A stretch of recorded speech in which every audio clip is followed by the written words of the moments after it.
Start.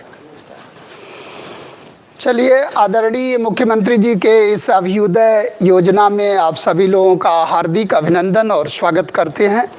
और उस श्रृंखला को कल जहां तक हम लोग थे उसको हम लोग आगे बढ़ाते हुए और उसको आगे बढ़ाते हैं। और आप लोग कंसंट्रेट होके, जैसे हमने बताया था कल, काम आपको वही करना, पेज कापी एकदम सादी, एक तरफ लिखो, एक तरफ होमवर्क छोड़ दो और अपने से भी प्रयास करो। आप टीचर से कई गुना आपको पढ़ना और वो जो छोड़ा हुआ पेज है उस पे वर्कआउट करो आप घर जाकर, क्योंकि ये सोर्सेज बहुत बड़ा टॉपिक, ये आपको मेडिवल मॉडर्न तक ले जाएगा। क्योंकि यात्री उधर भी आ रहा, टेवर्नियर आ रहा, बर्नियर आ रहा, मनुची आ रहा, मॉडर्न इंडिया में भी यात्री आ रहे हैं। कैप्टन हाकिंस आ रहा, विजिट कर रहा, जॉन मेडन हॉल आ रहा, टॉमस रो आ रहा, राल्फ फिच आ रहा, विलियम फिच आ रहा, अनारकली के बारे में बता रहा, ट्रेवर्नियर हीरो के बारे में बता रहा। तो ये कहाँ से आया क्वेश्चन? सोर्सेज। कहाँ से आया? सोर्सेज। इसीलिए बार बार आपको रिमाइंड करते हैं कि आपको ये पता चल जाए कि the most important part of the history is sources. तब आप बार बार इसको याद करोगे, क्योंकि हम लोग मौर्य पढ़ेंगे तो फिर सोर्सेज पर आएंगे। Archaeological sources, literary sources, foreign sources, ये फिर रिमाइंड करेगा। लेकिन तब आपको घटक क्लियर होगा। आज आपको घटक क्लियर है। जैसे हमने बताया ना, कल्चर में 60 क्वेश्चन आ रहे हैं, तो कल्चर कहते किसे हैं?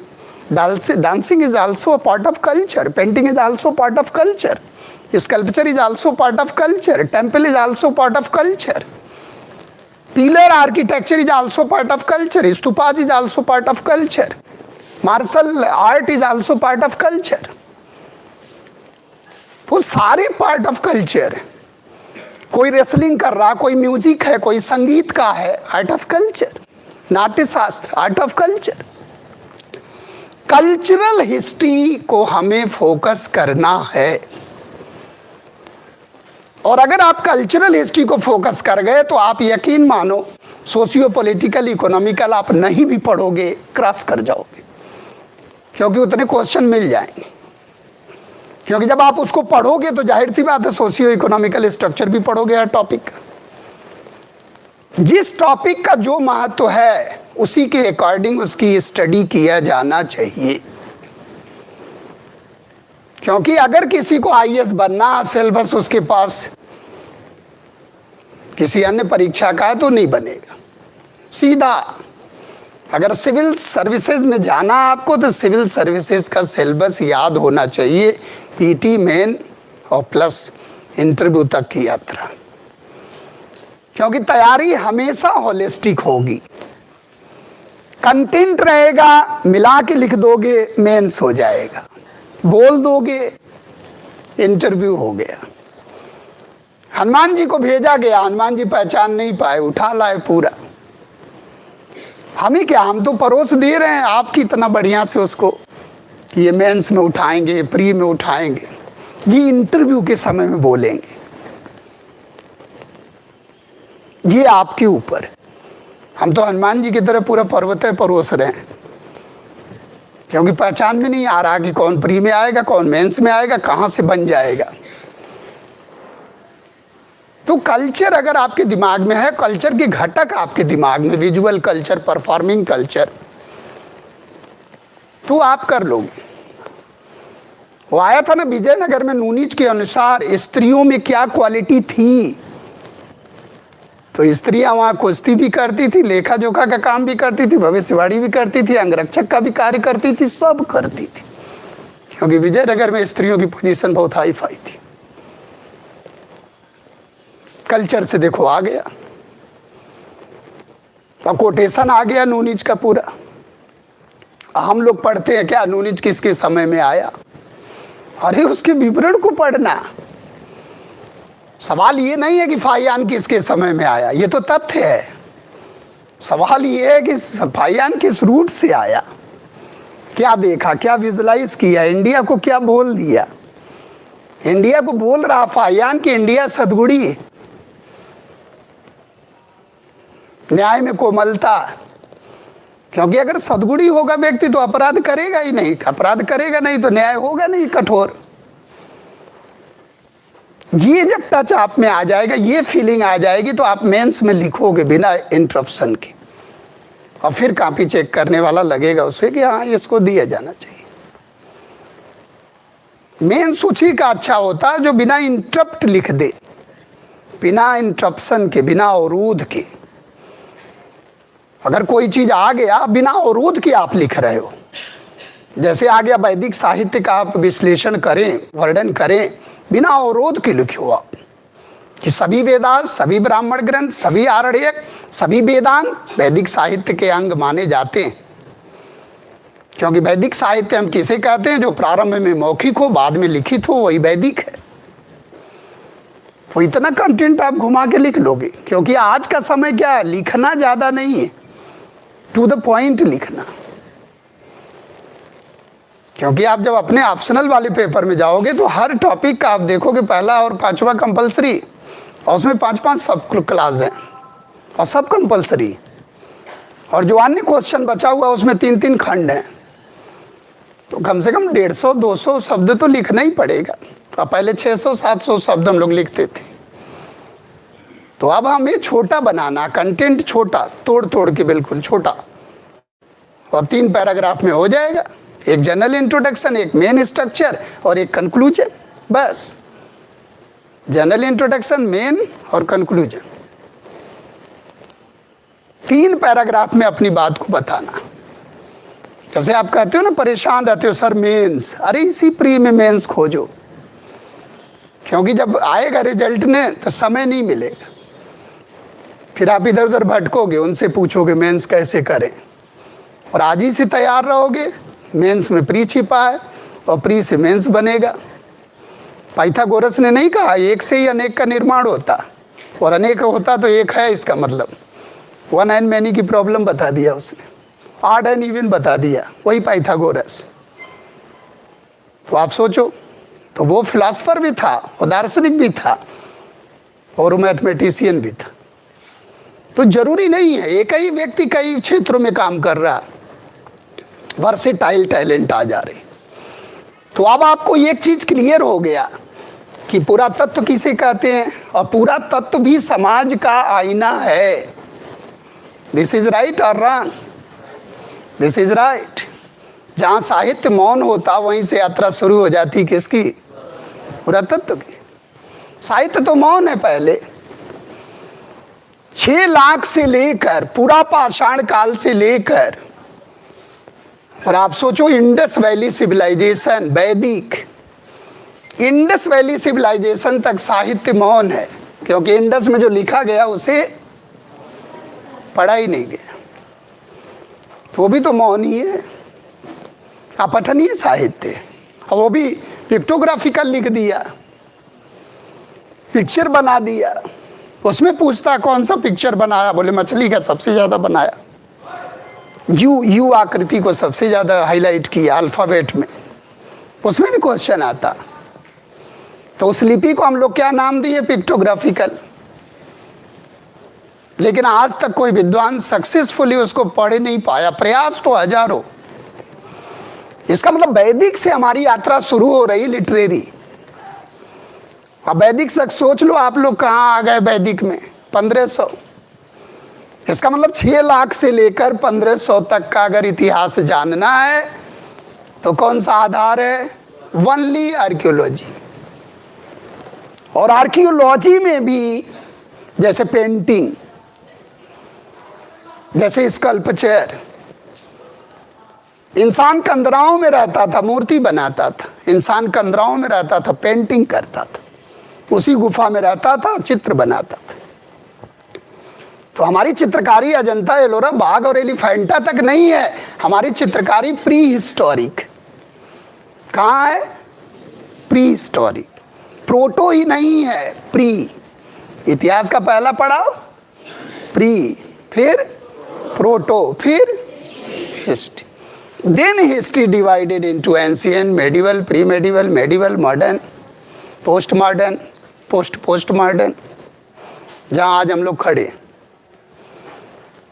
आप कभी देखो क्रो-मैग्नन का दिमाग होमो सैपियंस से भी ज्यादा था, 1600 सीसी था, 1550 1600 सीसी था। सोचो अगर वो जी गया होता, अगर रह गया होता, सरवाइव कर गया होता तो क्या होता। होमो सैपियंस देखो उतना ही में दिमाग क्या क्या कर जा रहा, चांद सितारों को जमी पे ला रहा 1400 सीसी में, 1450 सीसी में। सोचो आप, आइंस्टीन को देखो अब ब्रेन रखा गया 1.6 तक पहुंचा। तो हम लोग क्या है, कुछ नहीं है, साल आ रहा ज्ञानी। और लोग कहते हैं क्या, आई बिकम परफेक्ट। बताओ संसार कैसा है, उसे यही नहीं पता है कि कितना हम जानते हैं। और कहता है क्या, हम सब कुछ,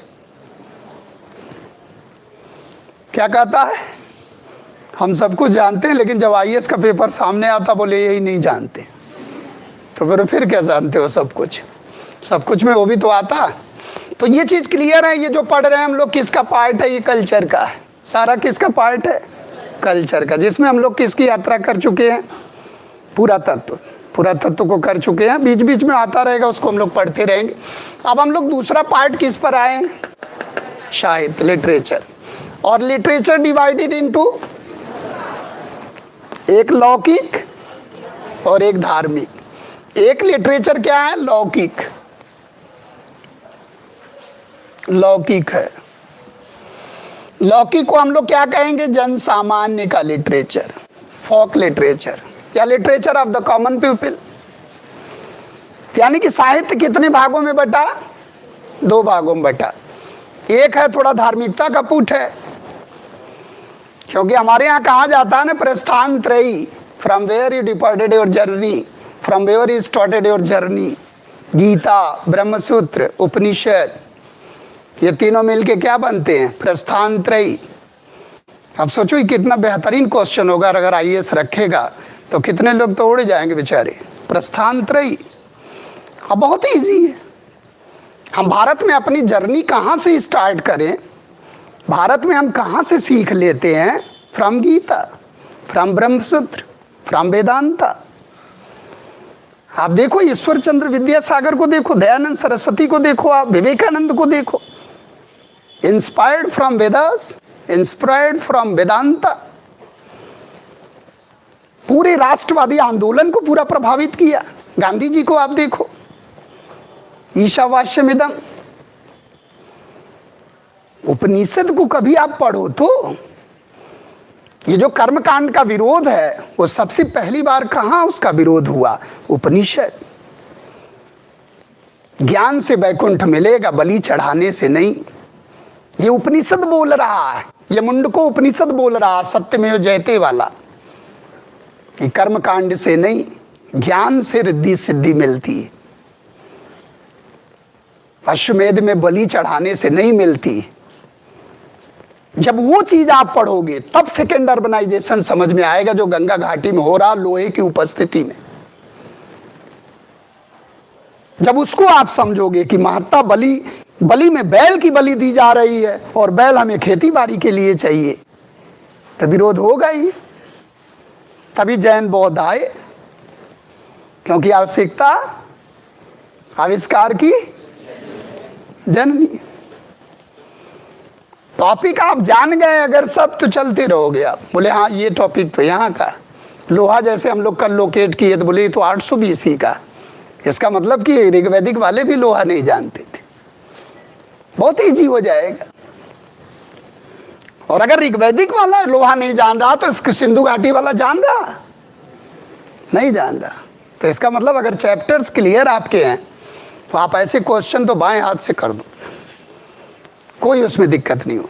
तो ये चीज ध्यान रखना है। तो literature divided into two part, one is religious, another one is common people, जिसमें हमारा इतिहास भी आता है, ग्रामर के ग्रंथ आ जाएंगे। नॉन रिलीजियस टच हो, जिसमें बेसिकली वेदास से मतलब ना हो। अब यहाँ आप देखो एक बहुत बड़ा ब्रॉड डिवीजन हुआ, क्योंकि वैदिक से ब्राह्मण धर्म की उत्पत्ति हुई। शैव शाक्त वैष्णव आ गए, अवतारवाद आ गया, मूर्ति पूजा आ गई, सब आगे चल के आ जाएंगे।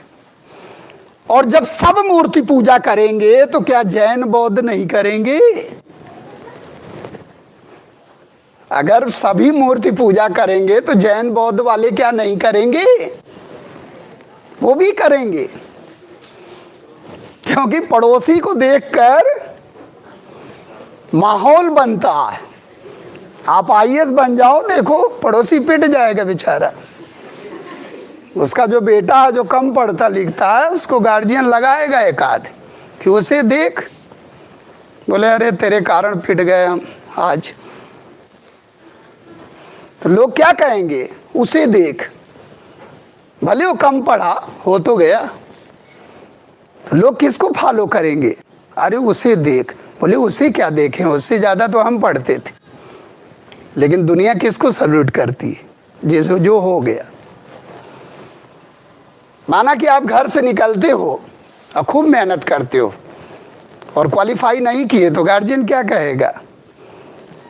दिल से प्रयास नहीं किया गया। और कर गए तो क्या कहेगा?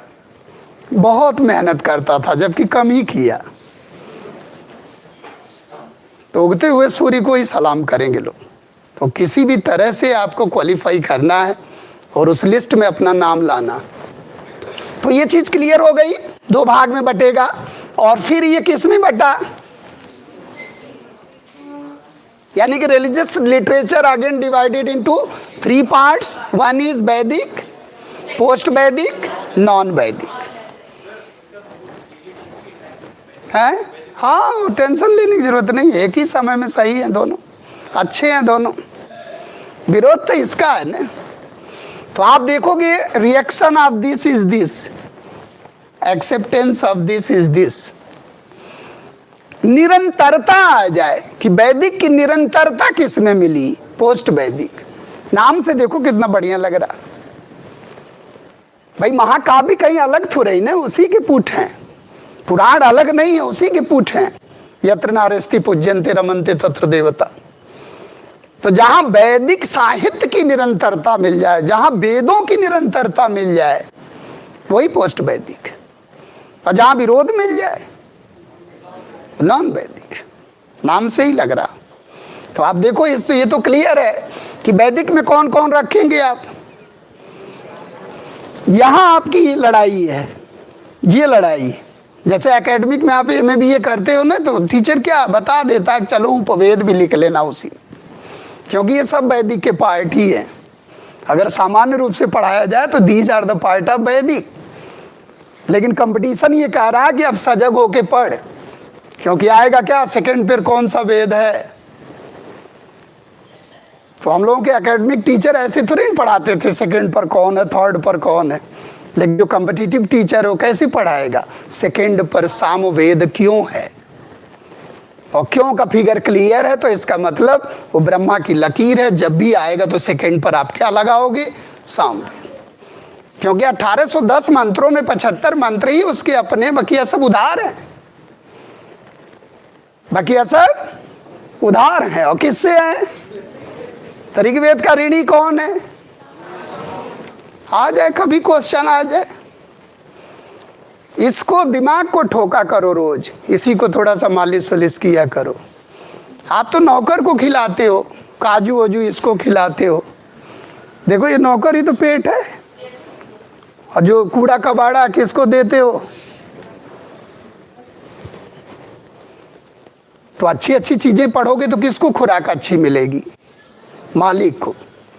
और फिर मालिक कहेगा क्या? अरे आईएएस बाएं हाथ का खेल, और सेवा इसका कर रहे हो, पूछते इससे हो, तो मिस डायरेक्शन कर देगा। इसलिए सेवा हमेशा किसकी करना है? ब्रेन। इसको खुराक दो आप, फिर ये आप जो चाहोगे उस वहां तक पहुंचा देगा। तो ये चीज क्लियर है। वैदिक किसे कहेंगे? वेद और उससे जुड़े हुए ग्रंथ। वैदिक कौन है? वेद और उससे जुड़े हुए ग्रंथ।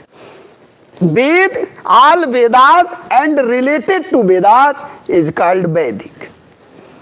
समय क्लियर है, समय भी दिख रहा। टेस्ट उसका वैदिक हो direct originated from the Vedas, वेदों से जुड़ा हो। लेकिन अब एक उलझन क्या है कि इंड ऑफ वेदास, इसका मतलब यहीं रुक जाएगा वैदिक, क्योंकि इसका नाम ही क्या पड़ गया, वेदांत। इसका मतलब उपवेद को आने की गुंजाइश नहीं लग रही इसमें, इसलिए उपवेद को हम लोग उठा के कहां रख दिए। अब कोई आपसे पूछ ले कि अथर्ववेद का उपवेद बताओ, तो शिल्पवेद बता दोगे आप। अब विश्वकर्मा ऋषि उसके प्रणेता ऋषि है।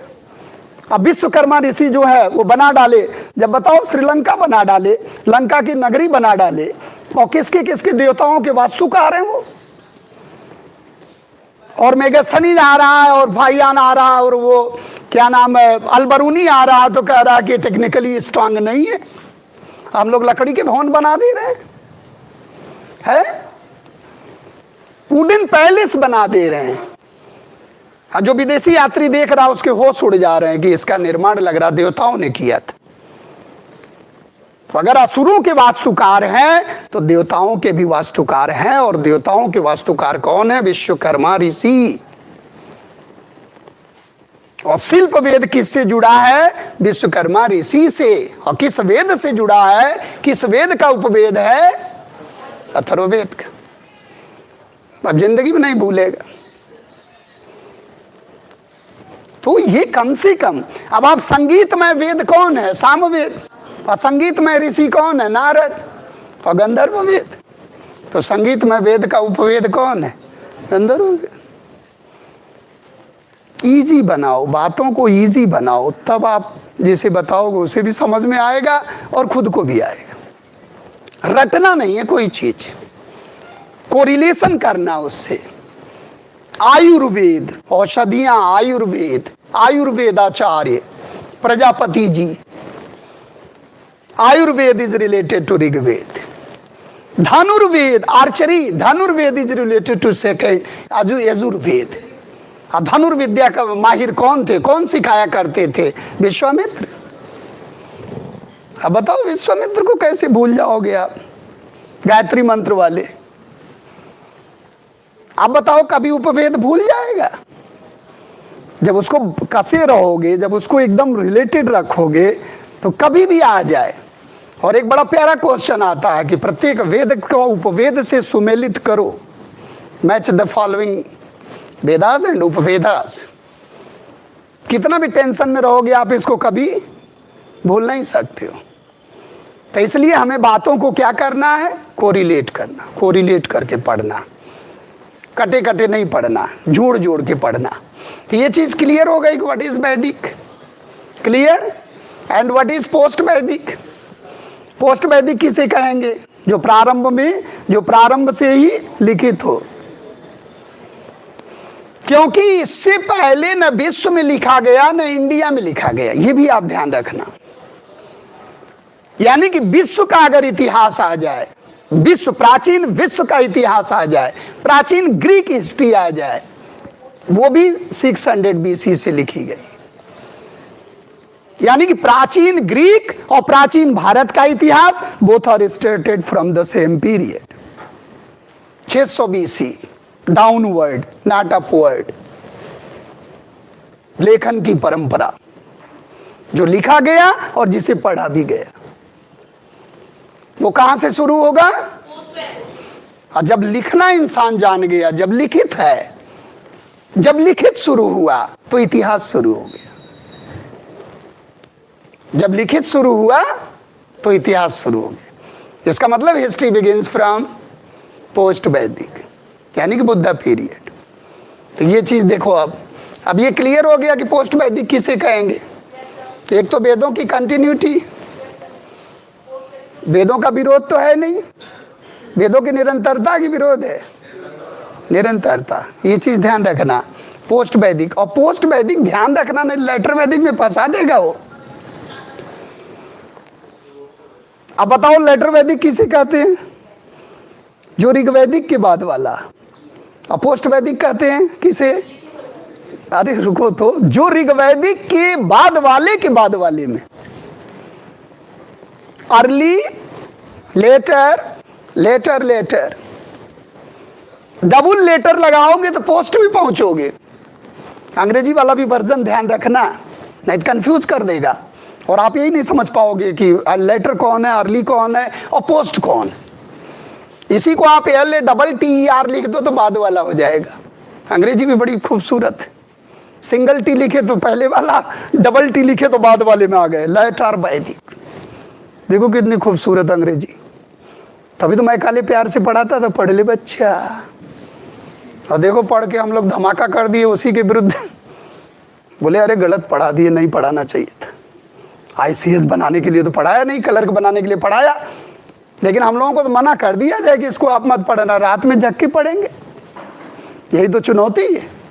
जैसे कोई किताब हम मना करते हैं ना, फला किताब मत पढ़ना, कुछ तो चुरा के पढ़ते हैं। बोले अरे इसमें राज है, मना क्यों करते हैं?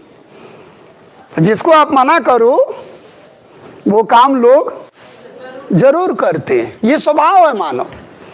अगर हम आज बोल दें कि बटलर होके मत जाना, तो जितना उस रास्ते वाले दूसरे रास्ते वाले भी जाके देखेंगे विभिन्न एंगल से कि कोई बात तो जरूर है, और जबकि मना किया गया है। तो ये मानव स्वभाव है कि मना करेंगे तो उसको बारे में सोचेंगे, बार बार सोच रहे हैं क्यों मना कर रहे हैं। तो देखो आप सभी उपवेद, सभी सभी सभी धर्मशास्त्र स्मृतियाँ, सभी सभी षड्दर्शन 6 और सभी 2 महाकाव्य। महाकाव्यों में सबसे बड़ा है महाभारत। ऐसा नहीं है कि सबसे बड़ा ग्रंथ है, 1 लाख से ऊपर वाले भी श्लोकों वाले ग्रंथ हैं, लेकिन महाकाव्यों में सबसे बड़ा आ जाए तब महाभारत, और सबसे पुराना आ जाए तो रामायण। तो ये चीज ध्यान रखना है कि षट दर्शन को हम लोग किस में रखेंगे, इसी में रखेंगे। तो अगर आपको पता चल गया कि बात 600 BC के बाद है, तो इसका मतलब पोस्ट वैदिक।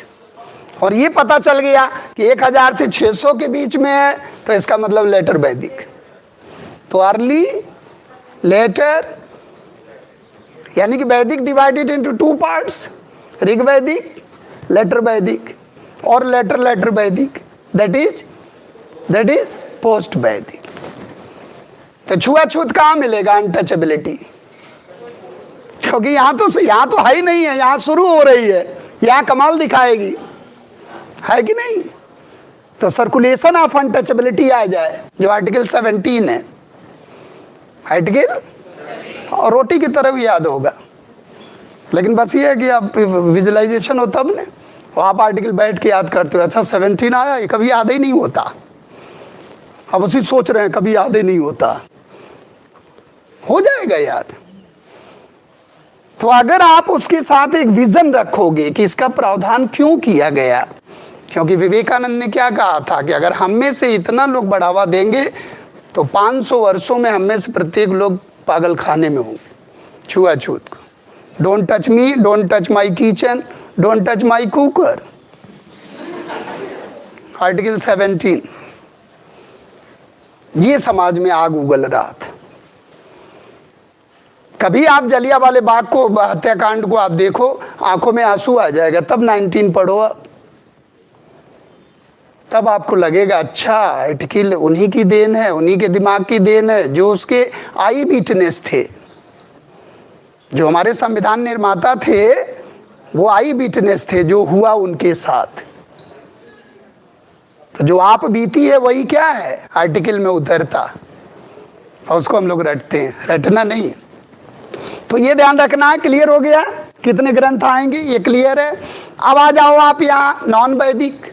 नॉन वैदिक में कौन आएगा? जो वेदों को नहीं मानता। ये हम लोग पढ़ेंगे डिटेल में। जैन पुराना है कि बौद्ध? हाँ, कुछ बौद्ध भी बोल रहे हैं। बोले बोल देते हैं काम चल जाएगा तो हो जाएगा, गलत नहीं बोलना। 24 तीर्थंकर हैं। कितने? 24। और आदिनाथ और अरिष्ट नेमि का उल्लेख ऋग्वेद में मिलता। तो कौन पुराना है? जैन। ध्यान रखना। और एक बार तो यही आया कि जैन बना किससे है? जिन से। किससे बना? जिन।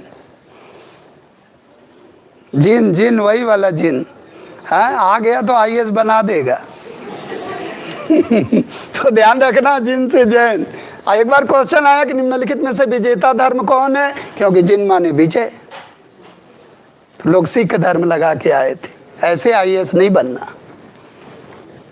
विजेता, विक्ट्री ओवर योर सेल्फ। क्या हम खुद पर विजय प्राप्त कर सकते हैं? अगर कर सकते हैं तो हम जिन हैं, और जिन से ही बनेगा क्या? जैन। सिख तो बेचारे शिष्य से बने और लगा के चला आया सिख। तो उत्पत्ति हमें जानना है कैसे किसकी हुई। तो देखो आप, जैन साहित्य, बौद्ध साहित्य और चारवाक साहित्य, ये संस्कृत में है, और बृहस्पति ऋषि इसके प्रणेता हैं। बस केवल घटक आप याद कर लो। और इनको क्या कहते हैं संसार में? लोकायत। पूर्ण रूप से नास्तिक हैं, भौतिकवादी हैं। चारवाक चर्व धातु से बना है। चरो माने चबाते रहना, खाते रहना, जुगाली करते रहना। चारु, चारु वाक, चारु माने मीठा, वाक माने बोलना। जो मीठा बोले दूर रहो, गड़बड़ है। मीठा बोल के विश्वासघात कर देगा। मीठा बोलने वालों से दूरी बनाए रखना। ये तो बहुत मीठा बोलता है, ये तो कहता उधार लेके भी घी पीना तो पड़ोसी से उधार ले ले, क्योंकि कभी देना नहीं। तो ऐसे तो हम लोग नहीं है। हाँ ठीक है, भौतिकवादी तो हम लोग भी हैं, क्योंकि अर्थ के बिना दुनिया व्यर्थ है। लेकिन केवल भौतिकवादी हो ऐसा नहीं, और ये केवल भौतिकवादी है। आप सोचो सारी सरहदों को इसने पार कर दिया, तो ये दो भागों में बट गया। एक आप देखो वात्सायन, वो कल्चरल चारवाक। वात्सायन कलाओं के ज्ञाता, 64 कलाओं को लिखा उन्होंने कामसूत्र। आप सोचो, तो ये हेडोनिस्ट चारवाक और कल्चर्ड चारवाक में बदल गया। एक केवल सुख की कामना करता था। अगर हमारी मंजिल केवल सुख प्राप्त करना है, वो भी शारीरिक सुख है, तो ये घटिया, ठीक नहीं। हाँ ठीक है, आध्यात्मिक सुख की प्राप्ति करो आप। जैन देखो कहाँ से कहाँ पहुँच गया, तीर्थंकर हो गया। बुद्ध को हमारे देखो आप, निर्वाण हो गया, समाधि लगा के बोधि को प्राप्त कर गए, एनलाइटेंड हो गए। आप आईएएस बन जाओगे तो यू बिकेम एनलाइटेंड। आपका सपना क्या? आईएएस, वही निर्वाण आपके लिए। निर्वाण क्या है? जो मंजिल रखो क्रैक कर दो, दैट इज निर्वाण। जैन के शब्दों में नहीं, जैन के शब्दों में तो मर जाना है, उधर मत चले जाना।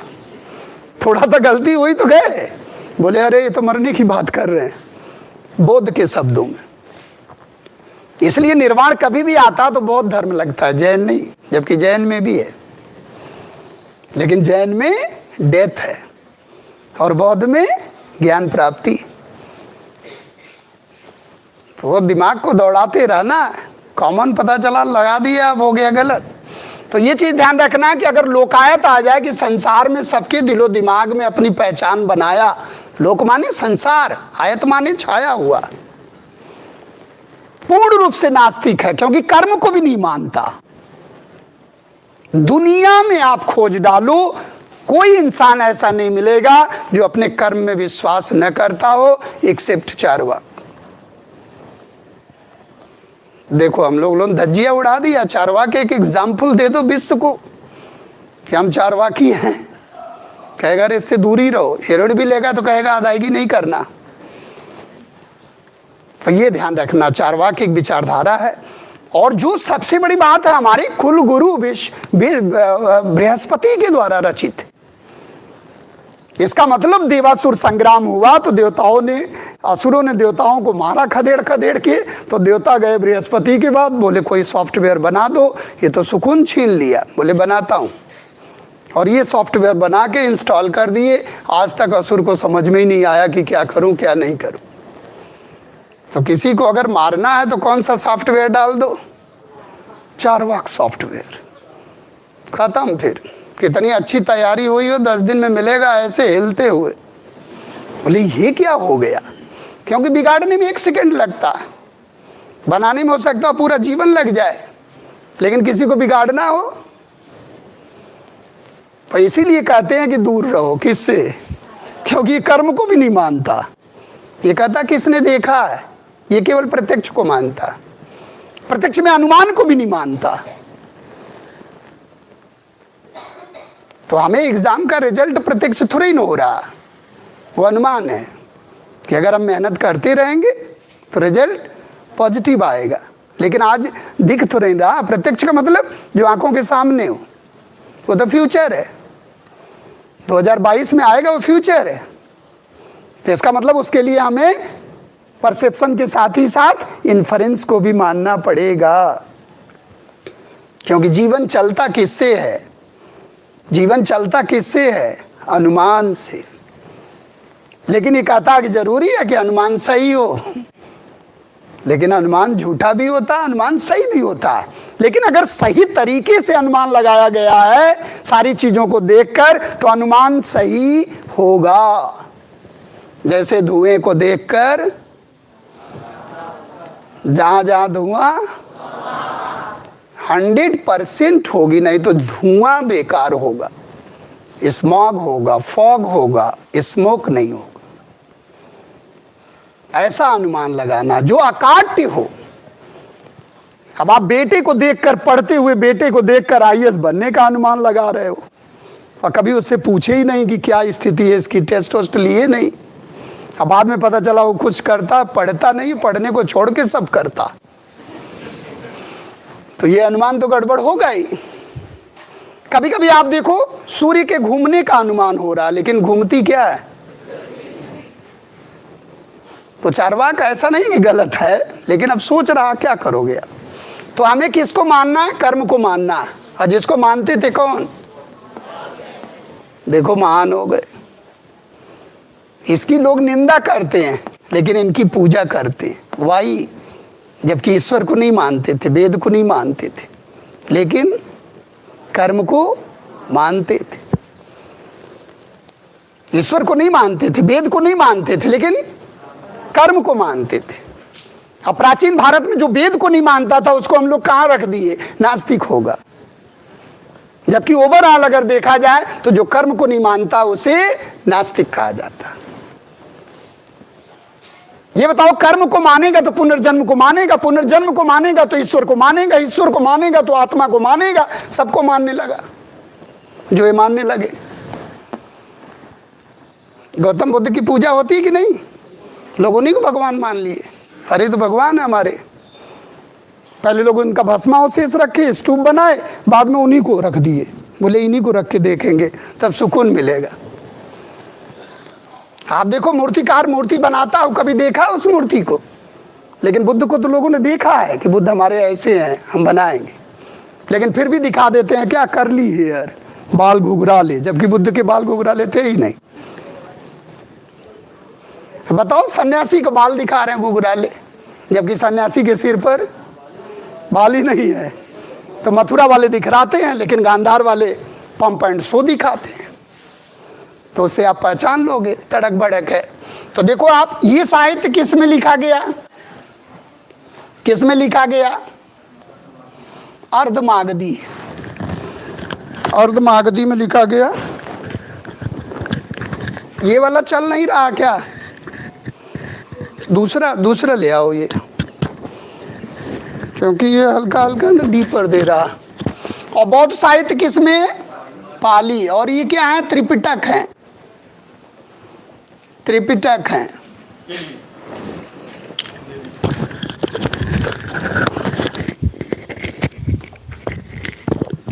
त्रिपिटक है। अब एक बार क्वेश्चन आया कि पिटक किसे कहते हैं? बताओ आप, पिटक किसे कहते हैं?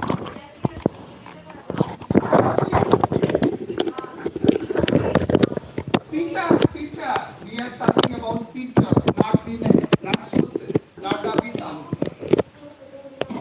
Peter. अब सोचो एक बार आया तो Peter किससे कहते हैं? सब लगा के आए थे बॉक्स का। क्या लगा के आए थे? बॉक्स। और जबकि क्या था? टोकरी। आईएएस बनना है तो बक्सा और टोकरी में फर्क गलतियां होंगी, प्यार से होंगी। हमने कहा ना धीरे की गलतियां, बहुत धीरे से जोर का धमाका होगा, पता चलेगा रिजल्ट आने के बाद। नहीं हुआ क्या? तो पिटक माने कास्केड, बास्केट, बॉक्स नहीं। तो there are 3 types of casket और बास्केट। अब देखो इसमें कितना राज छिपा पिक्चर। जैसे हमारे श्रमिक आप देखते हो कभी कभी किसमें सामान ढोते होता है, नौकरी वगैरह कुछ ऐसे होता और एक दूसरे को देता, दूसरा तीसरे को देता, ऐसा उनका सेंस। हम विनय को यहाँ रखेंगे, सुख को यहाँ रखेंगे, अभिधाम पिटक को यहाँ रखेंगे, वो कंटेंट को टोकरी में रखेंगे। सोचो इतना डेप्थ में जब आप घुसोगे तो पिटक कभी दिमाग से जाएगा नहीं, दोबारा पढ़ना भी नहीं पड़ेगा। पढ़ाई वही है जो एक बार पढ़ो, फिर पढ़ लो, फिर पढ़ लो, ता जिंदगी है। कितना? थ्राइस। कितनी बार? थ्राइस। ये तो आनी नहीं हो रहा। जरा इसको देखो, हो गया। चार्ज है ना? चार्ज लगा तो इसका ये ले आओ लगाने वाला। तो देखो आप, तो कभी भी आगे जैन साहित्य किसमें है? अर्धमागधी में है। और क्या कहलाते हैं? आगम। क्या कहलाते हैं? आगम। ये हम लोग टीचिंग में पढ़ेंगे, अभी बस केवल थोड़ा सा ध्यान रखो। इसमें कौन है? विनय पहले, सुत्त है और अभिधम्म। अभिधम्म बस केवल घटक आप याद रखो। विनय पिटक, सुत्त पिटक, अभिधम्म पिटक, ये पाली में तैयार किए गए हैं। अब आप देखो विनय और सुत्त जो है पहली बौद्ध बैठक में तैयार कर लिए गए। अजातशत्रु, मगध। अजातशत्रु के समय में गौतम बुद्ध के मरने के तुरंत बाद पहली बौद्ध बैठक हुई है। किसके समय में हुई? कहाँ हुई? लो वैशाली पहुंच गए। कहाँ हुई थी? राजगढ़। सोचो। और मेघस्थनीज आ रहा है तो मेघस्थनीज आके क्या लिख रहा है? कि इनको लिखने का ज्ञान नहीं। क्या लिख रहा है? तो मेघस्थनीज इससे पहले आया कि बाद में आया? अब पहले हम लोग क्या कर रहे हैं? लिख रहे हैं कि नहीं? तैयार कर रहे हैं। तो देखो, तो कभी आपसे क्रॉस करेगा दिस इज राइट और रॉन्ग, तो क्या कहोगे? This is wrong. हम की कुछ बातें अच्छी है, लिख रहा हूं अपने हिसाब से लिख रहा, लेकिन ये लिखना कि भारत में अकाल नहीं पढ़ते,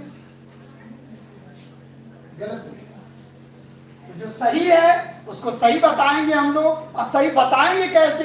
क्योंकि अन्य स्रोतों में वो बात मिल गई। अन्य स्रोतों में अब वो कह रहा अकाल नहीं पड़ता था, लेकिन सौगौरव और महास्थान का अभिलेख कह रहा अकाल पड़ता था, तो उसकी बात क्रॉस कर गई।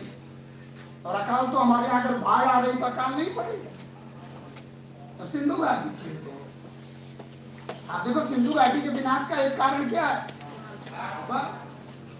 जब बाढ़ आएगी तो अकाल भी पड़ेगा कि नहीं पड़ेगा? इसका मतलब शुरू से पड़ रहा है। तो देखो आप, विनय में आचार विचार के नियम सिद्धांत है, इसमें धर्मोपदेश है, और इसमें धम्म की बातें हैं, यानी कि इसमें रहस्य की बातें, अभिधम्म। और ये तीसरा पिटक है, और इसका संकलन तीसरी बौद्ध बैठक में हुआ भी। अब तीसरी बौद्ध बैठक कहाँ हुई? पाटलिपुत्र। और कौन था? अशोक। किसके समय में हुई? तो तीसरा पिटक किस बौद्ध बैठक में संकलित हुआ? तीसरी बौद्ध बैठक। ये बात कभी भूल सकते हो? कभी नहीं भूल सकते हो, क्योंकि तीसरा पिटक तीसरी। तो ये चीजें थोड़ा सा आपको इसलिए हम हिंट दे रहे हैं कि हम लोग थोड़ा सा फॉरवर्ड हो रहे हैं, फिर रिवर्स हो रहे हैं, ताकि आप जब early history of India BA Smith, Winston Arthur Smith, कुछ याद आया इस विद्वान के बारे में? कुछ याद आया? इसने समुद्रगुप्त को क्या कहा था? भारत के नेपोलियन। याद आया? ये लिखते रहते हैं।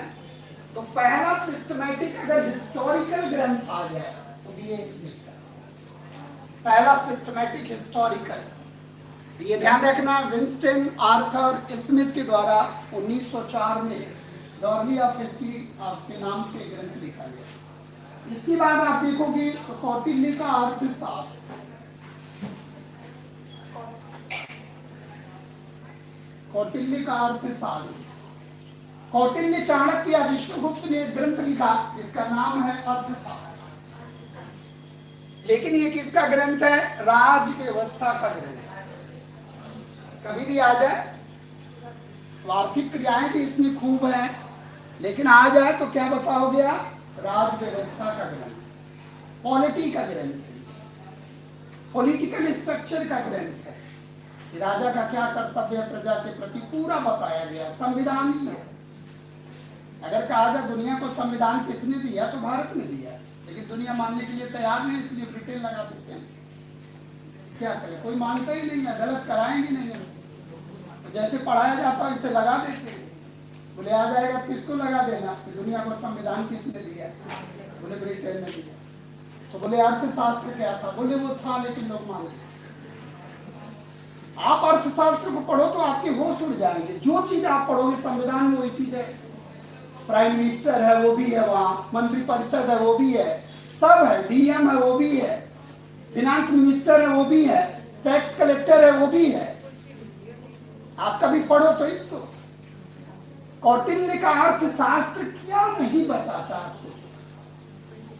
और कितना पुराना, जो किसके बारे में कह रहा? मौर्य। बीसी है कि एडी? बीसी में। सोचो आप मौर्य डायनेस्टी। तो इसका मतलब कौटिल्य के अर्थशास्त्र को अगर देखा जाए तो दुनिया का सबसे प्राचीन राज्य व्यवस्था है। हम लोग पढ़ते हैं तो यही तो पढ़ते हैं, what is the correlation between polity and constitution, यही तो पढ़ते हैं। इंडियन पॉलिटी, इंडियन पॉलिटी क्या है? हम लोगों का सिलेबस। और ये किस पर लिखा गया है? ये किस पर लिखा गया? अर्थशास्त्र, पॉलिटी, राज व्यवस्था का ग्रंथ। अब दुनिया के जितने ग्रंथ हैं सब किसके आसपास हैं, सब किससे प्रभावित हैं? कौटिल्य के अर्थशास्त्र। कभी कभी पूछता है कि किस ग्रंथ पर इसका प्रभाव पड़ा? मैकियावेली के द प्रिंस पर पड़ा, मैकियावेली के द प्रिंस पर पड़ा, प्लेटो के, अरस्तु के द पॉलिटिक्स पर पड़ा, प्लेटो के द रिपब्लिक पर पड़ा, आईने अकबरी पर पड़ा, अबुल फजल के आईने अकबरी पर पड़ा, अकबरनामा पर नहीं पड़ा, क्योंकि शासन प्रशासन से जुड़ा है कौन? आईने अकबरी।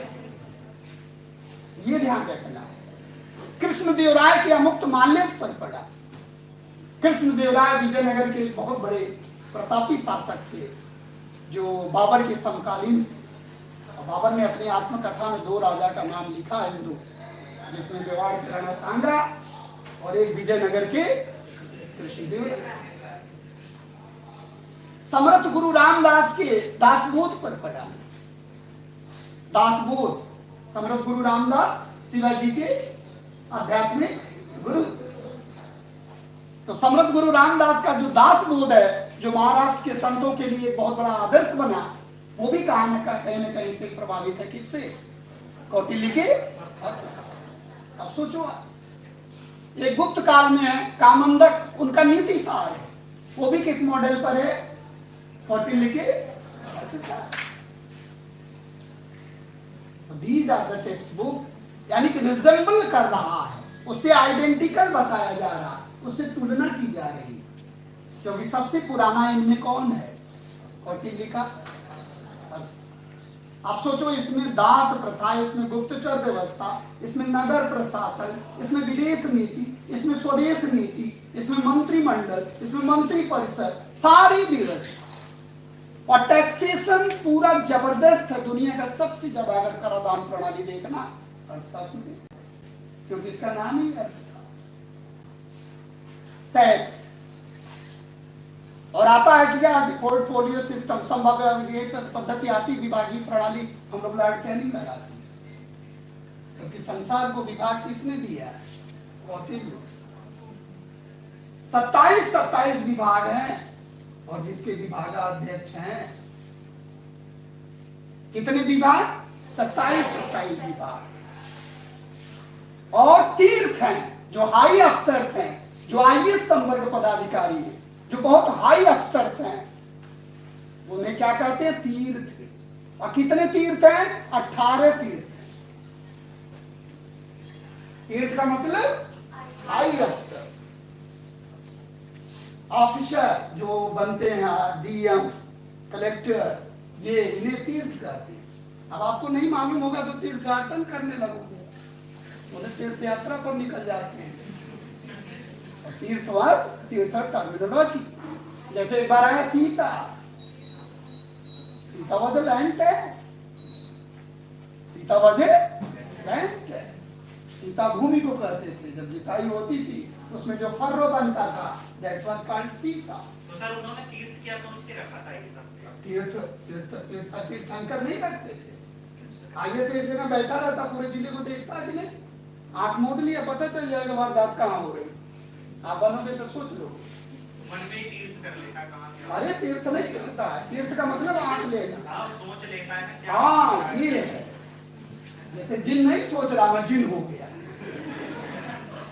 भैया आप अगर अपने ऊपर नियंत्रण कर लो तो आप क्या हो? जिन हो, जैन हो गए। हमारे डीएम को देखो आप, हमारे अधिकारियों को देखो आप, 2-4 महीना रह जाए बता देंगे कि कहाँ कौन संवेदनशील है, लेकिन तब तक ट्रांसफर हो जाता है। सोचो आप, कभी आप कमरे में बैठ के देखो, आप रोए रोए से ज्ञान निकलता। और अभी आप सोच रहे हो अभी आपको बैठा दिया जाए, जिला छोड़ के भाग जाओ।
का नीति सार देखो, आप कामंदक का नीति सार, ये गुप्त काल वाले हैं, कामंदक का नीति सार, ये भी ग्रंथ है। इसके बाद आप एक नाम सुने होंगे, रास तरंगिणी। नाम सुने? देखो बाण भट्ट पहुंच गया, इतना जल्दी रहती है रास तरंगिणी। और ये कल्लड़ बिल्लड़ झल्लड़, ये तीनों भाई स्कॉलर हैं। और कल्लड़ तो बहुत बड़े स्कॉलर। बिल्लड़ दीनी के भाई हैं। बिल्लड़ वो विक्रमांक द्व्युचरित लिखे, विक्रमादित्य षष्ठ के दरबार में रहते थे। और ये बड़ी ऐतिहासिक रचना कल्लड़ की रास तरंगिणी, इसको भूलना नहीं है। यानी कि कल्लड़, अगर आपको कश्मीर का सिस्टमैटिक हिस्ट्री जानना है तो यू हैव टू नो कल्लड़ रास तरंगिणी। यानी कि पूरा सिस्टम कश्मीर में कब से, यानी कि श्रीनगर को किसने बसाया, अशोक, ये बात कैसे पता चलती है? कल्लड़ के रास तरंगिणी। कारकोट है, उत्पल वंश है, लोहार वंश है, जितना पूरा है। और अभी रास तरंगिणी 1 स्टेप में नहीं है, 2nd, 3rd, 4th। आईएएस में ऐसे पूछता है कि तीसरे रास तरंगिणी की रचना किसने किया? अरे बोले एक तो याद नहीं होती है, 3-3, 4-4 है क्या? कल्लड़ मेन यही है। इसके बाद उसको आगे बढ़ाया तो द्वितीय रास तरंगिणी, तृतीय रास तरंगिणी, जोनराज, प्रज्ञा भट्ट, श्रीवर, सुका। तो आईएएस जब लेगा गहराइयों में तो ले जाएगा। और ऐसे हम लोग याद कर लेते हैं क्या, रास तरंगिणी किसने लिखा? कल्लड़ ने लिखा। तो जो हिस्टोरिकल टाइप के ग्रंथ हैं वो कहाँ आएंगे, इस वाले में। और इसमें आप किसको रखोगे, जो आपके थोड़ा सा ग्रामेटिकल टाइप के हो। अब ग्रामर का सोचो, सबसे प्राचीन ग्रंथ कौन है, अष्टाध्यायी, 8 अध्यायों वाला है, पाणिनि का अष्टाध्यायी। सबसे पुराने व्याकरणाचार्य कौन है, पाणिनि है, और इनका अष्टाध्यायी है, 8 अध्यायों वाला, 8 चैप्टर्स है, इसलिए इसका नाम अष्टाध्यायी पड़ गया। और ये किस भाषा में होगा, किस में होगा, विशुद्ध संस्कृत में, तो समझ में भी नहीं आएगा। इसका मतलब इसको सरल करने के लिए क्या लिखा गया, इस पर कमेंट्री लिखी गई। तो जब इस पर लिखा गया तो पतंजलि ने महाभाष्य लिखा और कात्यायन ने वार्तिक लिखा। तो ये तीनों ग्रंथ इसी टाइप में आ जाएंगे, यानी कि आगे चल के क्या लिखा गया, पतंजलि का महाभाष्य और कात्यायन का वार्तिक। तो देखो आप, पतंजलि आ गए, पतंजलि और कात्यायन। अब देखो पतंजलि को आप लोकेट करो, पतंजलि किस समय रहे होंगे, चैप्टर में बता दो आप, पतंजलि कहाँ मिलेंगे चैप्टर में। पतंजलि, पतंजलि का योग दर्शन है, नॉन वैदिक बता रहा, चैप्टर बताओ, पोस्ट वैदिक। देखो आप यहीं अभी घूम रहे हो, बोले अभी यहीं तक तो पहुंचे हैं, उधर तो पहुंच नहीं पा रहे हैं, तो कहाँ है, पोस्ट मौर्यन। कहाँ है, किसके दरबार में है, पुष्यमित्र शुंग, किसके दरबार में, शुंग कालीन। और देखो 2020 में आईएएस में एक क्वेश्चन आया और उसको उनको ठहराया था क्या कि वो पतंजलि जो है वो कौटिल्य के समय में, बोले गलत। तो ये चीज ध्यान रखना। तो पुष्यमित्र शुंग के पुरोहित थे, और शुंग वंश कहाँ मिलेगा, मौर्य के बाद। कहाँ मिलेगा, पोस्ट मौर्य। तो इसलिए चैप्टर याद रहेगा तो आप लोकेट कर लोगे। वैसे योग की परंपरा आप देखोगे तो इंडस में भी है, लेकिन योग का व्यवस्थित रूप अगर देखा जाए लिटरेचर में योग, तो पतंजलि का योग दर्शन। अब ऐसा नहीं कि भारत में योग नहीं है, भारत में योग खोजना तो मोहनजोदड़ो वाली वो सील वाली मुहर जो पशुपति शिव की है, पद्म सांभवी मुद्रा में बैठी हुई है और नासिका पर आंख टिकी है, तो आप देखो मुद्रा, योग की मुद्रा। अगर आंख नासिका पर टिकी है तो दैट इज पोस्चर ऑफ योग। तो योग हमारे यहाँ कब से है, प्रोटो हिस्टोरिक। जबकि पतंजलि कहाँ है, हिस्टोरिक, और हिस्टोरिक में भी कहाँ है, पोस्ट मौर्यन। तो ये चीज क्लियर रखना। अब मान लो आ गया कि पतंजलि कौटिल्य के दरबार में, कौटिल्य के समय में है, तो दिस इज राइट और रॉन्ग, दिस इज रॉन्ग। ये चीज आपको आईएएस बनाएगा जब आप हॉरिजेंटल स्टडी भी करोगे, वर्टिकल के साथ ही साथ हॉरिजेंटल। हॉरिजेंटल का मतलब एक जगह से उठ रहे हो, लॉर्ड कैनिंग। अभी हम क्या बोल रहे हैं, लॉर्ड कैनिंग। तो लॉर्ड कैनिंग का मतलब हम कहाँ पहुंच गए, मॉडर्न डलहौजी के आसपास पहुंच गए उधर। तो ये स्टडी जब आप करोगे तो मैक्सिमम क्वेश्चन आपका इससे हो जाएंगे जो हमने बताया था, मिससेलेनियस। एक क्या बताया था, मिससेलेनियस। 3 ही तो बताया था, एक कल्चर, एक फ्रीडम स्ट्रगल और एक मिससेलेनियस। 3 पढ़ लो, 70 से 80% की यात्रा हो गई। तो ये ग्रामर वाला आपको ध्यान रखना है। और इसके बाद जो जीवन चरित्र है, इसमें कौन कौन रखोगे आप, जैसे हर्ष चरित्र, हर्ष चरित्र रख सकते हो आप। हर्ष चरित्र किसका है, बाणभट्ट। बाणभट्ट के बेटे भूषण भट्ट थे, वो भी लिखते थे। तो हर्ष चरित्र यानी कि हर्षवर्धन के दरबार में कौन रहते थे, दरबारी साहित्यकार बाणभट्ट। अब बाणभट्ट आप सोचो संस्कृत गद्य में लिखते थे, पद्य में तो छोड़ो आप, संस्कृत किस में लिखते थे, गद्य में। और वो कादंबरी, हर्षचरित, पार्वती परिणय, चंडी शतक, पूर्व पीठिका, ढेर सारे ग्रंथ किसके, बाणभट्ट के। अब बाणभट्ट किसके समकालीन, किसके समकालीन, यानी कि हर्ष, हर्ष के दरबार में। हाँ, तो चंपक। तो आप एक चीज ध्यान रखना कि हर्षवर्धन यानी कि हर्षचरित, और इसके बाद क्या है, विक्रमांक देवचरित। विक्रमांक देवचरित, विक्रमांक देवचरित। आप बताओ ये कोई विक्रमादित्य है? आप बताओ तो विक्रमांक देवचरित किसके बारे में है? किसका जीवन चरित? यही क्वेश्चन पूछा था। तो विक्रमादित्य तो 14 हुए, ये कौन से हैं? अब देखो फंस गए। विक्रमांक देवचरित, और विक्रमांक देवचरित लिखा किसने? कल्लड़ के भाई बिल्लड़ ने। किसने लिखा? देखो ये भी मिल गए, यही मिल गए, कल्लड़ बिल्लड़ जल्लड़। और यहां राजा कौन मिलेंगे? विक्रमादित्य छठे, विक्रमादित्य षष्ठ, जो कल्याणी के चालुक्य वंश के राजा। लिख लो आप, विक्रमादित्य षष्ठ छठे नंबर वाले, और जो कल्याणी के चालुक्य वंश के राजा हैं, चालुक्य डायनेस्टी।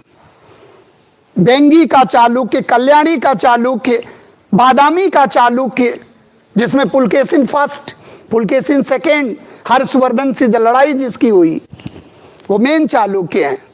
तो 3 चालुक्य हैं, बेंगी, कल्याणी और मेन बादामी। तो चालुक्य घराना, एक चालुक्य घराना जो सोलंकी है, गुजरात वाले, जो भीमदेव सोलंकी, जो गोरी से लड़ाई हुई, जो महमूद गजनवी, जो नहीं सोमनाथ मंदिर, वो चालुक्य हैं, यानी कि सोलंकी वाले हैं, और ये चालुक्य हैं। जबकि किताब अंतर नहीं समझ पाती है तो क्या लिखती है? सबको चालुक्य लिख देती, बोले चालुक्य ही होगा। लेकिन वो ब्रह्मा के कमंडल से निकले हैं, चालुक्य कहलाएंगे। चौ पे ओ की मात्रा लगेगा, तो वो चालुक्य है और ये चालुक्य है। यानी कि कल्याणी, और कल्याणी नगरी कहाँ है? बंबई, महाराष्ट्र। कल्याणी का चालुक्य घराना, और किसके दरबार में रहते थे? विक्रमादित्य षष्ठ। और इन्हीं के साथ रहते थे कौन? विज्ञानेश्वर। कौन रहते थे? विज्ञानेश्वर। और विज्ञानेश्वर ने लिखा क्या? मिताक्षरा। जो आईएएस में क्वेश्चन आया था कि मिताक्षरा का कंटेंट क्या है।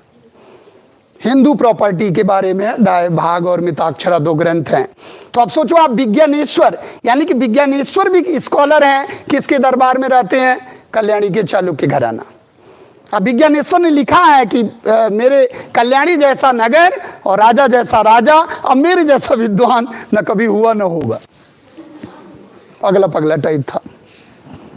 खुद को हाईलाइट करना ये थोड़ा अच्छा नहीं लगता, लेकिन उन्होंने लिखा क्योंकि दरबारी लेखक हैं, दरबार में लिख रहे हैं, और दरबारी लेखक थोड़ा बढ़ा चढ़ा के लिखता ही है। जैसे कालिदास ने अपने राजा के बारे में लिखा कि मेरा राजा नहीं होता तो ये रात चांदनी रात वाली नहीं होती। बोले ज्यादा ही लिख दिए। तो जिसके दरबार में रहोगे आप लिखोगे ही, जैसे बाणभट्ट लिख रहे हैं। तो इससे हमें पूरी जानकारी वास्तविक नहीं मिल पा रही, इसलिए अन्य स्रोत के बारे में हम लोग सोच रहे हैं। तो ये चीज ध्यान रखना। इसके बाद आप देखोगे एक ग्रंथ है पृथ्वी, ये ग्रंथ है, एक तो रामपाल चरित, पहले इसको लिखो आप, रामपाल चरित। ये संध्याकर नंदी का ग्रंथ है, संध्याकर नंदी के द्वारा लिखा गया है, और ये पाल वंश के बारे में। पाल वंश का नाम सुने? बंगाल का पाल वंश, जिसमें विक्रमशिला, उदंतपुरी, धर्मपाल, गोपाल, देवपाल, उसमें एक थे संध्याकर नंदी, वो लिखते थे रामपाल चरित। और एक जयानक भट्ट जो इनके दरबार में रहते थे, पृथ्वीराज, जो हमारे पृथ्वीराज थर्ड, जिनसे वो तराइन की लड़ाई हुई, याद आ रहा? गोरी बनाम पृथ्वीराज, जो राय पिथौरा, हाँ पृथ्वीराज थर्ड। एक बार क्वेश्चन आ गया फर्स्ट सेकंड थर्ड फोर्थ, तो वो राय पिथौरा वाले पृथ्वीराज थर्ड थे, और उन्हीं के दरबार में एक तो चंद्रबरदाई रहता था, वो पृथ्वीराज रासो लिखा, और एक जयानक भट्ट ने लिखा पृथ्वीराज विजय।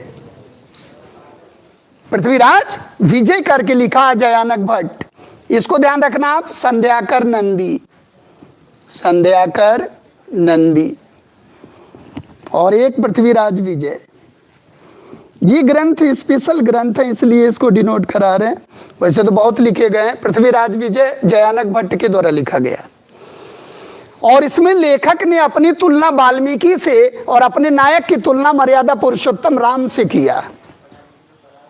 इस तरह से क्वेश्चन आता कभी कभी कि किस ग्रंथ के लेखक ने स्वयं अपनी तुलना वाल्मीकि से और अपने हीरो और नायक की तुलना राम से किया। तो ये दो ही ग्रंथ हैं, कौन से? ये पीसीएस का क्वेश्चन है।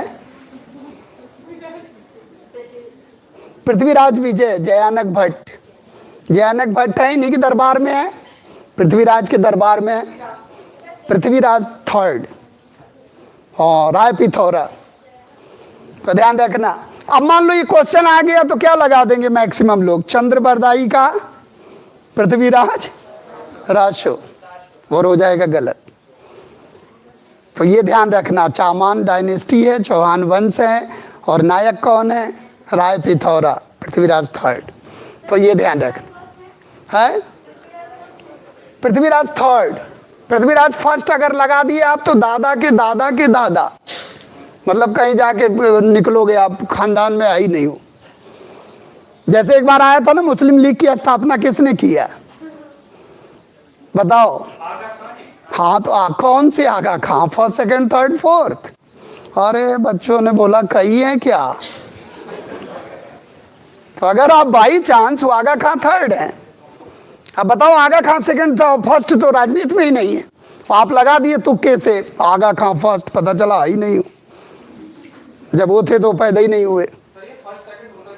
कुछ नहीं होता, खानदान में याद करने के लिए, उनके डैडी हैं तो फर्स्ट हो जाएंगे, डैडी के डैडी हैं तो फर्स्ट हो जाएंगे, उनका बेटा सेकंड होगा और उनका बेटा थर्ड होगा।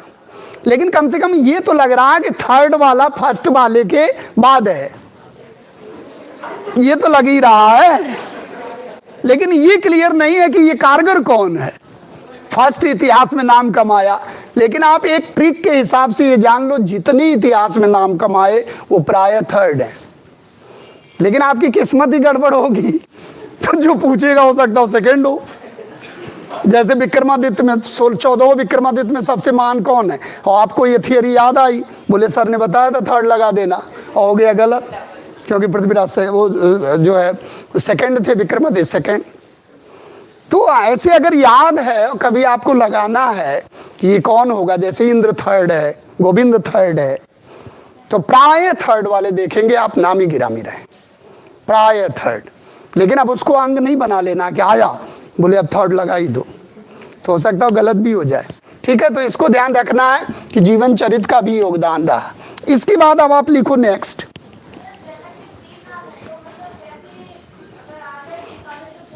हाँ, जयानक भट्ट लगा देना। हाँ, जयानक भट्ट वो जगना अलग है। वो जयानक भट्ट का पृथ्वीराज विजय बहुत फेमस ग्रंथ जो इनके दरबार में ही लिखा गया। अब देखो, आ जाओ आप फॉरेन अकाउंट्स या विदेशी यात्रा वृत्तांत, विदेशी विवरण, फॉरेन अकाउंट्स। अब देखो इनका महत्व क्या है, ये किसके समय में आए और क्या देखे और क्या लिखे, इनका भी अपना इंपॉर्टेंस है। यानी कि क्रमशः सबसे ज्यादा इंपॉर्टेंस किसका है? सबसे ज्यादा इंपॉर्टेंस किसका है? पुरातत्व, फिर साहित्य और फिर विदेशी विवरण। तो विदेशी विवरण में आप कह सकते हो कि 3 प्रकार का रखो आप। जैसे एक तो ग्रीको रोमन है, यूनानी और रोमन वाले जिनको हम लोग ग्रीको रोमन कहते हैं। एक तो ये कैटेगरी है, इसको क्लासिकल विजिटर भी कहते हैं, क्लासिकल ग्रीको रोमन या यूनानी रोमन जो भी विजिटर हैं। एक तो ये ग्रुप आएगा और दूसरा चाइनीज ग्रुप आएगा, चीनी यात्रियों का चाइनीज ट्रैवलर आएगा, और तीसरा जो है अरबी और फारसी ट्रैवलर, अरबी और फारसी यात्री या मुस्लिम यात्री। ये ध्यान रखना। यानी कि 3 भागों में आप इसको बांट लो अब। और इसमें भी आप देखोगे तो हम लोग इसमें सिकंदर को थोड़ा आधार बनाएंगे। तो सिकंदर के पूर्व ऐसे बना लो आप, सिकंदर के पहले और सिकंदर के समकालीन, contemporary to Alexander and post Alexander, Sikandar के बाद, सिकंदर के बाद। बोल रहे हैं, बोल तो रहे हैं। देखो आप, pre Alexander, contemporary Alexander, post Alexander, there are 3 categories. Greco Roman, इसमें आप बना लो 3 भागों में आप बांट दोगे ग्रीको रोमन को। एक सिकंदर से पहले जो आए, सिकंदर के समय में जो आए या साथ में आए, सिकंदर के बाद जो आए, वो अरबी मुस्लिम यात्री, अरबी मुस्लिम यात्री, फारसी मुस्लिम यात्री, चाइनीज ट्रेवलर। 3 भागों में बांट दोगे आप। ये आया समझ में, ये वाला, ये आ गया। अब देखो सिकंदर से पहले, अब सिकंदर से पहले आप देखोगे तो कौन आ जाएगा? एक तो आपको स्काईलैक्स, स्काईलैक्स, और एक जो है हेरोडोटस। क्या ये? Pre Alexander, contemporary to Alexander, post Alexander. Alexander को आधार बना लो। स्काईलैक्स, हेरोडोटस, हिकेटियस। देखो अब इसमें आप देखो, ये भारत आए नहीं, ये आया, आके विवरण दिया। ये डेरियस फर्स्ट का जो है जल बेड़े का प्रधान है स्काईलैक्स, वही डेरियस फर्स्ट जो भारत में पहली बार आक्रमण किया। Who invaded first of all in India? Darius first, Persian ruler. और उसी डेरियस फर्स्ट का क्या है? नवल फ्लीट का है नौसेनापति।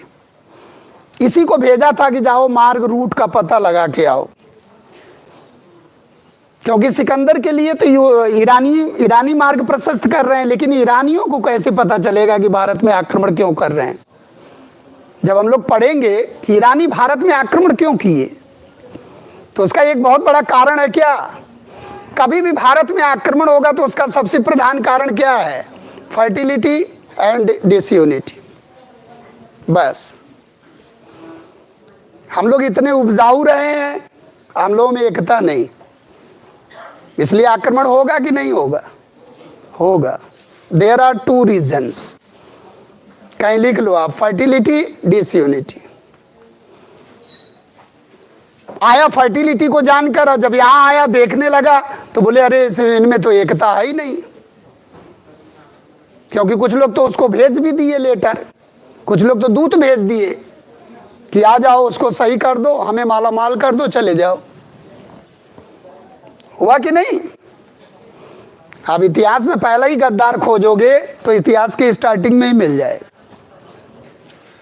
राजा आम्बी, राजा आम्बी, वो पोरस से हाथ मिला लिया, पोरस के विरुद्ध सिकंदर से हाथ मिला लिया, बोले पोरस को ठिकाने लगा दो, हमें माला माल कर दो। और सिकंदर जब जाने लगा तो पोरस को माले माल कर दिया, उसे बदहाल कर दिया। सोचो अब, तो हर व्यक्ति कायर को पसंद नहीं करता, गद्दार को पसंद नहीं करता, वीर पुरुष को पसंद करता। कि अगर सिकंदर जैसे, अगर पोरस जैसे 2-4 राजा और रहे होते तो शायद सिकंदर एंट्री भी नहीं कर पाता। यानी कि पर्शियन अटैक का भारत में कारण क्या रहा? हमारा उपजाऊपन होना। ये वाला माइक चल नहीं रहा क्या? शायद, क्योंकि आवाज बहुत, देखो आप, दमदार आवाज है। आ रही आवाज? इससे नहीं आ रही, वो तो ऐसे ही आ रही है। तो ध्यान रखना है। तो ये जो है, अब जैसे ये father of history, father of geography, father of logography, first of all who wrote geography, first of all who wrote a textbook pertaining to geography, that was Hecataeus. but without using the name of geography, he wrote geography. यानी कि who was systematic father of geography? Eratosthenes. But who was father of geography? Hecataeus. Who was father of geography? Hecataeus. And who was father of historiography? Herodotus. अब बताओ इतिहास का जनक कौन है? इतिहास का पिता कौन है? यूनानी विद्वान हेरोडोटस। आप देखो ये भी यूनानी विद्वान, ये भी यूनानी विद्वान, और ये ईरानी जलबेड़ा वाला, जो ईरान का जो डेरियस फर्स्ट है उसके जलबेड़े का प्रमुख, जो सर्च करने आ रहा कि सिंधु नदी देखें कहाँ कैसे कितना उपजाऊ, तभी आक्रमण करेगा, ये सूचना जाके बताएगा। यानी कि इसके आक्रमण के बारे में, यानी कि डेरियस फर्स्ट के आक्रमण के बारे में कौन लिख रहे हैं? हेरोडोटस। कि भारत का जो उपजाऊ क्षेत्र था उस पर इसने कब्जा कर लिया, सिंधु और पंजाब का इलाका, और 360 टैलेंट स्वर्ण मुद्रा वहां से वो प्राप्त करता था, जो उसके टोटल इनकम का 1/3 था। क्या था? टोटल इनकम का 1/3। आप एक चीज जरूर ध्यान रखना कि इंडिया पूरे विश्व के व्यापार में गुप्त काल में 30 to 40% शेयर करती थी, और जब अंग्रेज छोड़ के गए तो 3% पर गए, और आज आप देख लेना हम कितने परसेंट पर हैं वर्ल्ड ट्रेड में हमारा कंट्रीब्यूशन। और लोग कहते हैं प्राचीन भारत, टच करके तो देखो, पूरे व्यापार में सोने की चिड़िया पोस्ट मौर्यन से लेकर अब पूरे ट्रेड इकोनॉमी में, ग्लोबल ट्रेड इकोनॉमी में हमारा शेयर होता था 40-30%। 90% तो हम लोग निर्यात करते थे, 90 10-5% आयात कर लेते थे। तो आप बताओ व्यापार किसके पक्ष में रहेगा? भारत के पक्ष में रहेगा। और अंग्रेज गए तो उजाड़ के गए, 2.5-3% पर ले आके छोड़े, जबकि अंग्रेजों को हम लोगों ने दिया था कितने परसेंट पर? 30 से 40% पर। यानी कि सुल्तान भी ठीक थे, बादशाह भी ठीक थे, लेकिन जब हम लोगों का संपर्क अंग्रेजों से हुआ तो देखो हमारी ट्रेड इकोनॉमी कैसे कोलैप्स करके गए। बोले हम तो जा रहे हैं लेकिन तेरे को सुकून से जीने नहीं देंगे। लेकिन हम लोगों का साथ कौन देता है? कौन देता है? ऊपर वाला। क्योंकि हम लोग किसको सौंपते हैं? जरा ही ज्यादा आक्रमण कर रहा, जरा आप देख लेना। अब पता चला मंदिर पर आक्रमण कर गया तो भगवान क्या देखेंगे बेचारे, है? भोलेनाथ आप देखो, सोमनाथ का मंदिर लूटा जा रहा था, पुजारी तो भाग गया, राजा भी भाग गया। अब भोलेनाथ ने बोला अच्छा चलो ठीक है, वो तो दयालु है, वो तो कहेंगे ले जाओ, हम तो बाद में बदला ले लेंगे। हमारे तो भोलेनाथ इतने दयालु है, उनका घंटे ही ले जाओ, कहेंगे ले जाओ, इससे बढ़िया आ जाएगा। एक नहीं, वो घंटा उतारने लगा उनके पैर उनके पिंडी पर रख कर, तो बोले अरे लोग जल चढ़ाते हैं, स्वयं को चढ़ा दिया, बताओ इनसे ज्यादा दयालु होगा कोई? और कहीं कुपित हो गए, उसको ले भी लेते वहीं, लेकिन थोड़ा दया वाला आ गया, बोले ठीक है अच्छा व्यक्ति है, ये खुद चढ़ा दिया अपने को, जबकि घंटा लेने आया था। सोचो आप। तो भोलेनाथ तो दोनों रूप है ना उनका, रौद्र रूप और सिंपल वाला, मंगलकारी और अमंगलकारी। तीसरा नेत्र खुला तो कुछ भी नहीं मिला, हाँ नहीं तो देखो आप सब कुछ ले जाओ। तो ये वर्णन करते हैं, ये आए नहीं भारत, लेकिन इन्होंने सिस्टमैटिक वर्णन किया कि 1/3 इकोनॉमी का हिस्सा ये ले जाता था। अब बताओ इस आक्रमण को कोई नजरअंदाज कर सकता है? पर्शियन अटैक, तो पहले पर्शियन अटैक हुआ, फिर ग्रीक अटैक हुआ, क्योंकि दारा फर्स्ट के अभिलेख भी हैं। अभिलेख के दुनिया में पहला राजा कौन है जो कहता all men are my children? Darius first. और उसी के आधार पर अशोक ने अपने अभिलेख उत्कीर्ण कराए। तो अशोक के अभिलेख किस पैटर्न पर हैं? पर्शियन की ग्रीक? पर्शियन। तो भारत की सरहद में पहली बार प्रवेश कौन सा देश कर रहा? पर्शियन की ग्रीक? पर्शियन। ईरान, फारस, बोलता है फारसी, रहता है फारस में, धर्म है पारसी। धर्म है पारसी, अब बोलता है फारसी, रहता है और करता है आक्रमण। क्या करोगे अब?